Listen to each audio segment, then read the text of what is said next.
আসসালামু আলাইকুম। অনেকে আমাদেরকে জিজ্ঞেস করেন যে আমরা গরুকে কত কেজি পরিমাণ কাঁচা ঘাস দিই। তো চলুন আজকে ভিডিওর মাধ্যমে আপনাদের সাথে শেয়ার করার চেষ্টা করব ইনশাল্লাহ। বর্তমানে আমাদের খামারে কাঁচা ঘাসের খুবই সংকট, সেজন্য খড় আর ঘাস একসাথে মিক্স করে তারপরে খাওয়াইতেছি। আর যাদের পর্যাপ্ত পরিমাণ কাঁচা ঘাস আছে শুধু তারা ঘাসই দিবেন, খড় দেওয়ার প্রয়োজন নাই, কারণ খড়ের মধ্যে আপনার 1%ও ভিটামিন নাই। আর এই জন্যই আমি অনেক খড় আর ঘাস একসাথে মিক্স করে খাওয়াইতেছি। এখন পর্যাপ্ত পরিমাণ খড় নিয়ে নিতেছি। তো আপনাদেরকে দেখাবো কীভাবে আমি খের আর ঘাস মিক্স করি। তো সাথে থাকুন। যারা নতুন খামারে আছেন বা নতুন খামার করবেন ভাবতেছেন, তাদের উদ্দেশ্যে একটা কথাই বলবো, বা যদি আপনার ঘাসের জমি না থাকে বা ঘাস না থাকে তাহলে অবশ্যই খামার সেক্টরে আসবেন না, তাহলে টিকতে পারবেন না। কারণ খড়ের দাম যে পরিমাণ বাড়ছে, মানে বর্তমানে বলার বাহিরে। সো খামার দেওয়ার আগে অবশ্যই পর্যাপ্ত ঘাস চাষ করবেন। আর ঘাস না থাকলে খামার করার কোনো প্রয়োজন নাই। আর খামার শুরু করার আগে অবশ্যই আপনি ছোট পরিসরে শুরু করবেন। আর না হলে কোনো এক খামারে কিছুদিন কাজ করবেন, অভিজ্ঞতা নেবেন, তারপরে খামার শুরু করবেন। তাহলে আপনি ইনশাল্লাহ সফল হতে পারবেন।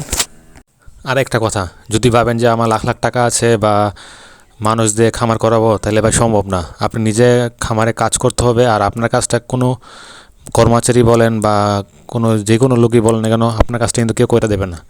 নিজে কাজ করার মন মানসিকতা থাকলে তাহলে অবশ্যই খামার সেক্টরে আসবেন। যদি তা না পারেন তাহলে কোনো প্রয়োজন নেই খামার দেওয়ার, কারণ খামার টিকাতে পারবেন না। অনেক লাখ লাখ খামারে দেখছি এই বয়সে যে খামার দিছে 1 মাস 2 মাস 3 মাস 5 মাস 1 বছর করার পরে আর টিকাতে পারে নাই। কেন পারে নাই? কারণ তারা নিজেরা কাজ করে নাই, করেছে লোক দিয়ে কাজ। এখন ওই সব বিষয় বাদ দিলাম। আর সবাই জানতে চাইছিলেন যে আমি গরুকে কত কেজি পরিমাণ কাঁচা ঘাস দিই।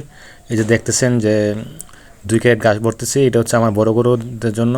যেগুলো বড় এক সাইজের গরু আছে সবগুলো 2 ক্যারেট করে দেবো। আর যেগুলো বাছুর আছে আপনার, ওইগুলোতে 1 ক্যারেট করে দিই আর কি।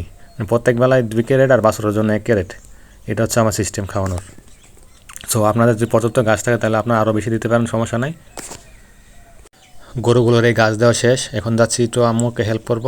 আম্মু ওই বাড়িতে মানে গোবর যেটা আর কি, গরুর গোবর ওইটা শুকাইছে, সেগুলোকে আজকে বস্তা করে দেবো। কারণ সব কাজ তো আর মহিলাদেরকে হয় না, একটু মাঝে মধ্যে আম্মুকে হেল্প করতে হয়। গোবরটি শুকাইছিলাম, এগুলো বাড়িতে নিতে হবে। কারণ কিছুদিন পরে আবার ওই ধরেন ভুট্টার এগুলো যা করি, তখন এগুলা গোবর লাগে। গোবরগুলো পুরোপুরি শুকায় নাই, কারণ নিয়ে নিতেছি। দিনটা অনেক খারাপ, বৃষ্টি হওয়ার সম্ভাবনা আসছিল, তাই তার জন্য কাছাকাছি নিয়ে নিছি বস্তা করে।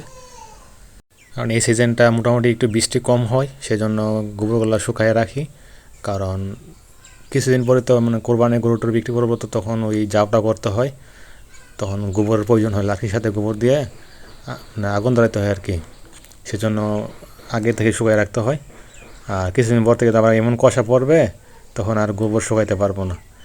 তো সবাই সুস্থ থাকেন, ভালো থাকেন। আসসালামু আলাইকুম ওয়া রাহমাতুল্লাহ।